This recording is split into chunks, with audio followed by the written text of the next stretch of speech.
बघा आपण म्हटल्याप्रमाणे त्यांच्यामध्ये बी अजून तिढा आहे. त्यांना ज्या जागा वाटतात त्या जागा त्यांनी जाहीर केल्या. शिंदे गट आहे, अजितदादा गटाचे उमेदवार अजून ठरलेले नाहीत. म्हणजे त्यांची जी त्यांची आघाडीची बोलणी ती बी त्यांची युतीची बोलणी अजून पूर्ण झाली नाही. आणि काँग्रेस आणि मित्र पक्षांची चर्चा चालू आहे. आणि ह्याच्यामध्ये 2 दिवसात तोही निर्णय होईल. आचारसंहिता उद्या लागेल का परवा लागेल अजून मला काही सांगता नाही येणार.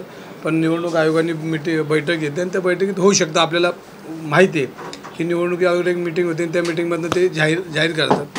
तर उद्या जाहीर होऊ शकतं असं आमचं मत आहे. पण काँग्रेस पक्ष सगळ्यांच्या विचाराला घेऊन मित्रपक्षांच्या विचारात घेऊन जे उमेदवारी जाहीर थोड्या 2 दिवसात करू शकतात. भाजपची पुण्यातली उमेदवारी जाहीर झाली आहे, त्यांनी प्रचाराला पण सुरुवात केली आहे, पण काँग्रेसचा अजूनही उमेदवार घोषित झालेला नाही. मी म्हणल्याप्रमाणे त्यांचे शिंदे गट अजितदादा गट यांची पूर्ण युती झालेली नाही. त्यांना ज्या जागा वाटतात त्या जागा त्यांनी जाहीर केल्यात. त्याच पद्धतीने काँग्रेस मित्रपक्षांच्या विचाराने एकाच दिवशी उमेदवारी जाहीर करते असं मला वाटतं आहे. पण ही पण जागा तुमचीच आहे परंपरागत, मग इथं पण काही वाद सुरू आहेत का महाविकास आघाडीमध्ये? नाही, पक्ष म्हणलं की स्पर्धा असतात आणि स्पर्धा असल्या तर ते सगळ्यांना अधिकार आहेत आणि त्या अधिकारामध्ये सगळे उमेदवारी मागतात. अनेक नेत्यांनी पुणे शहरात उमेदवारी मागितली काँग्रेसच्या. त्याच्यामध्ये काँग्रेस पक्ष ठरवेल आणि उमेदवारी 2 दिवसात जाहीर होईल असं वाटतं आहे. महाविकास आघाडीच्या सगळ्या नेत्यांची भेट घेत आहेत. आज त्यांनी संजय राऊतांची भेट घेतली आहे. त्यांचं असं म्हणणं आहे की महाविकास आघाडीने मला पुण्याच्या लोकसभेसाठी उमेदवारी घोषित करावी यासाठी त्यांच्या या भेटीगाठी सुरू आहेत. कोणाच्या? वसंत मोरे. नाही, आता शेवटी पक्ष जो आहे तो निर्णय पक्ष घेऊ शकतो. कोणाला पक्षात घ्यायचं, कोणाला उमेदवारी द्यायची हे पक्ष ठरवतो. पक्ष जो निर्णय घेईल तो शेवटी काँग्रेस पक्षाचा उमेदवार आपल्याला निवडून आणायचा आहे. मग उमेदवार म्हणण्यापेक्षा काँग्रेस पक्ष म्हणून आपल्याला लढायचं आहे. आणि लोकशाहीच्या विरोधात ज्या पद्धतीनं सध्याचं राजकारण चाललं आहे ह्याला थांबवण्याचं काम तुम्हाला, आम्हाला आणि सर्व जनतेला करायचं आहे. त्यामुळे उमेदवार कोण असण्यापेक्षा उमेदवार हा काँग्रेस पक्ष मित्र पक्षाचा निवडून आला पाहिजे. त्यासाठी माझ्यासारखा कार्यकर्ता प्रयत्न करेल. तुम्ही पण इच्छुक आहे, तुमच्या नावाची पण चर्चा आहे. असं असताना वसंत मोरे जर महाविकास आघाडीमध्ये आले तर तुमची तयारी आहे का त्यांच्यासाठी? माझं म्हणणं आहे काँग्रेस पक्षाचे सगळे लोक निर्णय घेतील तो निर्णय योग्य असतो. कारण शेवटी काँग्रेस पक्ष हा वाढीच्या दृष्टीने अनेक लोक येत असतील तर त्यांना घेणं काम आहे. आणि त्यांना घेऊन काय शेवटी पक्ष निर्णय घेणार आहे. जो निर्णय घेईल आणि ज्याला घेतील ज्याला उमेदवारी देतील तो आपल्याला कार्यकर्ता नाते मानले. आपल्याला शेवटी काँग्रेस पक्षाच्या उमेदवारासाठी मित्रपक्षांच्या उमेदवारासाठी आपल्याला काम करायचं. वसंत मोरे यांनी स्पष्ट असं संकेत दिलेले की मी लोकसभा लढवणारच आहे आणि मी तेवढ्यासाठीच मनसेतून बाहेर पडलेलो आहे. आणि त्यानंतर मग त्यांना काँग्रेसमध्ये घेण्यासाठी मोहन जोशी तिथे गेले होते. त्यांना लोकसभा लढवायची असेल त्यांना तिकीट दिलं तर तुमचं काय? मी परत एकदा म्हणतो की काँग्रेस पक्षाचे नेते निर्णय घेतील. उद्या कोणालाही उमेदवारी दिली तर काँग्रेस पक्षाचा उमेदवार निवडून आणण्यासाठी माझ्यासारखा कार्यकर्ता प्रयत्न करेल. पण ते अपक्ष लढायला सुद्धा तयार आहेत. असं असताना मग पुण्यामध्ये तिरंगी लढत होऊ शकते. काँग्रेससाठी आणि महाविकास आघाडीसाठी वसंत मोरे आव्हान ठरणार नाहीत का? बघा, लोकशाहीमध्ये कोणी उभं राहायचं त्यांचे ज्याचे त्याचे अधिकार आहेत आणि मतदान करणं हे जनतेचा अधिकार आहे. मग मतदान राजा ठरवतो की कोणाला निवडून द्यायचं. त्यावेळेला मतदान राजा ज्याला निवडून द्यायचं त्याला निवडून दिलंच ना. प्रशासक राजवटाची 2 वर्ष पूर्ण झाली आहेत. अधिकारी मस्तेत पण पुणेकरांना नागरिकांना मोठा त्रास होतोय. आयुक्त कुठल्याही कामं करत नसल्याची तक्रार जी आहे ती नागरिक करतायत. तुम्ही देखील आयुक्तांच्या बाहेर कार आंदोलन केलं होतं. 2 वर्ष झाले कोर्टातला वाद संपत नाही. एकीकडे आयुक्त काम करत नाहीये. पुणेकरांचं भविष्य काय? बघा, आपल्याकडं अटल बिहारी वाजपेयी यांच्या नावानं एक मेडिकल कॉलेज आपण चालू केलं आणि त्याच्यामध्ये 137 कोटी रुपये प्रोजेक्टचे काढून वार्डामध्ये अबकडव असे वाटले त्यांनी. काल त्याच्यासाठीच मी त्यांच्या ऑफिसला जाऊन बसलो, त्यांच्या बंगल्याच्या बाहेर.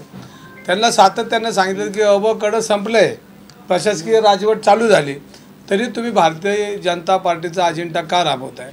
आणि हा जर राबवत असेल तर आपल्याकडं अटल बिहारी यांच्या नावाने असलेलं प्रोजेक्ट, असलेलं मेडिकल ह्याचे पैसे काढणं वाढवायच ज्या पद्धतीने त्यांनी त्या पैशाचं वर्गीकरण केलं हे प्रशासकीय धोरण होऊ शकत नाही.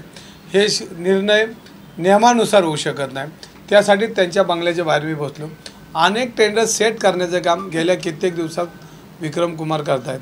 आम्ही सातत्यानं त्यांना सांगतो आहे की तुम्ही चुकीचा पांड्या पुणे शहरात पाडू नका. कारण अटलजींच्या नावाने असलेलं मेडिकलचे पैसे हे काढणं आणि हे गटार मीटरला वापरणं किंवा एखाद्या वार्डामध्ये अबकड म्हणून टाकणं हे नियमाला धरून नाही आहे. आणि माझ्याकडे परत तेच वाचत होतं, माझ्यासमोरच पडले ते सगळे कागदपत्र.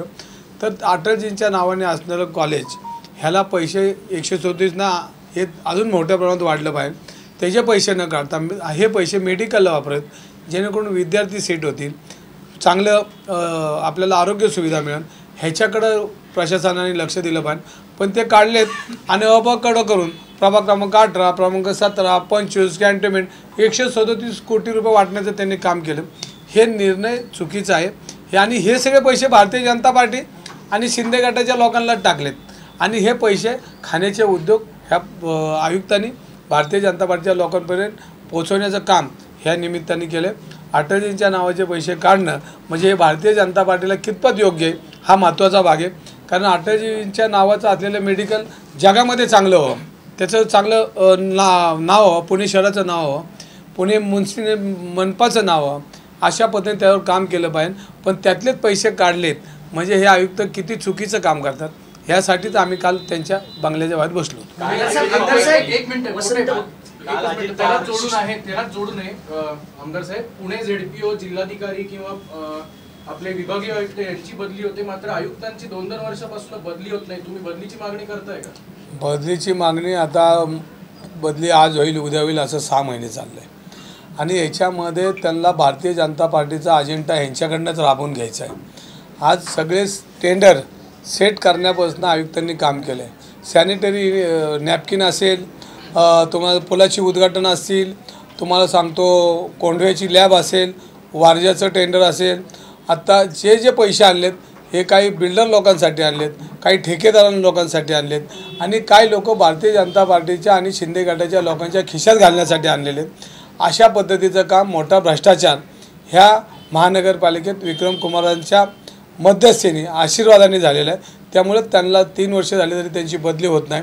आता तुम्ही मला सांगितलं की मीटिंग आहे निवडणूक आयोगाची, 1-2 दिवसात बदली व्हायची शक्यता आहे. अजित पवारांनी विश्रांतवाडीमध्ये गेल्या आठवड्यामध्ये भाषण केलेलं होतं की पुण्यातले गुन्हेगारी ठेचून काढायचे आहेत, गुन्हेगारांना आता पदरात घातलं जाणार नाही. पण काल बारामतीमध्ये त्यांनी बोलताना सभेत असं म्हणालेले की त्यांचे पदाधिकारी असलेले नाना देवकाते यांच्या कार्यकर्त्याला त्यांनी मोकातून बाहेर काढलेलं आहे, असं जाहीर विधान त्यांनी केलेलं आहे. एकीकडे अशा पद्धतीची भाषा करायची आणि दुसरीकडे कार्यकर्त्यांच्या गुंडांना वाचवण्याचा प्रयत्न अजित पवार करतात. नाही, मी दादांबद्दल काय बोलणार नाही, कारण दादा हे पुण्याचे पालकमंत्री. मागच्याच 15 दिवसापूर्वी त्यांचा मुलगा कोणाला तरी भेटला, हे तुमच्याकडे नाही, माझं त्याच्याबद्दल नाही. पण मी पोलीस कमिशनरला स्वतः पत्र दिलं आहे की जे गुन्हेगारांना मदत करतात, गुन्हेगारांना आशीर्वाद देतात, ज्या मंत्र्यांच्या नावाखाली फिरतात त्या मंत्र्यांची परेड करा. गुन्हेगारांची परेड आहे तर मंत्र्यांची बी परेड करा, आमदारांची करा, माझा जवळचा असेल तर माझीही करा. एक तर पुणेकरांना कळू द्या आणि मग गुन्हेगारी मुक्त करण्यासाठी पुणेकरांनी पुढं आलं पाहिजे. मी बोललो की कोथरूडची गुन्हेगारी मुक्त करा, ह्याच्यासाठीच मी बोललो होतो आणि त्याची प्रेस बी झाली होती. तर सातत्यानं गुन्हेगारांना पाठीशी घालून राजकारण करणारी जी लोकं असतील त्या लोकांनी सावध राहिलं पाहिजे. कारण आजचा दुश्मन उद्याचा दोस्त असतो. हे गुन्हेगार हे कोणाचे नसतात, हे यांच्या आईबापाचे बी नसतात, ज्याची सत्ता असते त्याच्या घरात ते जातात. तर हिरणी समजू नये की हे गुन्हेगार आमचे कायम राहतील, असं काय नसतं. उद्या सत्ता बदलली तर ते गुन्हेगार दुसऱ्या नेत्याच्या दारात उभे राहिलेले आपण कित्येक वर्ष बघितले. तर हे सगळ्या गुन्हेगारांनी बी ध्यानात ठेवलं की कितपत यांच्यामध्ये आपण गेलं पाहिजे आणि आपला राज वाईट आहे हे त्यांनी ध्यानात ठेवलं. बघा, माझी काढा, माझ्याबरोबर गुन्हेगार असेल तर माझी काढा. वसंत मोरेंसाठी रवींद्र धंगेकर माघार घेणार का? अहो, मी पक्षाचा बांधील आहे. पक्ष जो सांगेल त्याच्या मागे मी उभा राहणार. हे मी पहिल्या दिवसापासून म्हणतो, आजही म्हणतो आणि उद्या म्हणतो. शेवटी पक्ष आहे, पक्षाने ठरवलं की त्याचं काम करणं माझं कर्तव्य. काल मुरलीमोळ असं म्हटले की निकाल आमच्याच बाजूने लागला. नाही, ते बोलतात ते वस्तुस्थिती खरी आहे, ते एकतर्फीच लढवतात. तर त्याला उत्तर जनता देईल ना, थोडीच मोहल देणार आहे.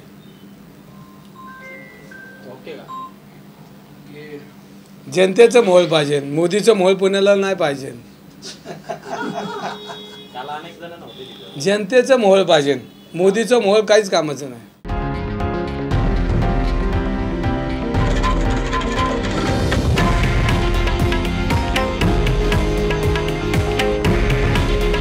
हे आहे देशातील नंबर 1 न्यूज नेटवर्क आणि आपण पाहत आहात TV9 मराठी. काळजी तुमची, हित महाराष्ट्राचं.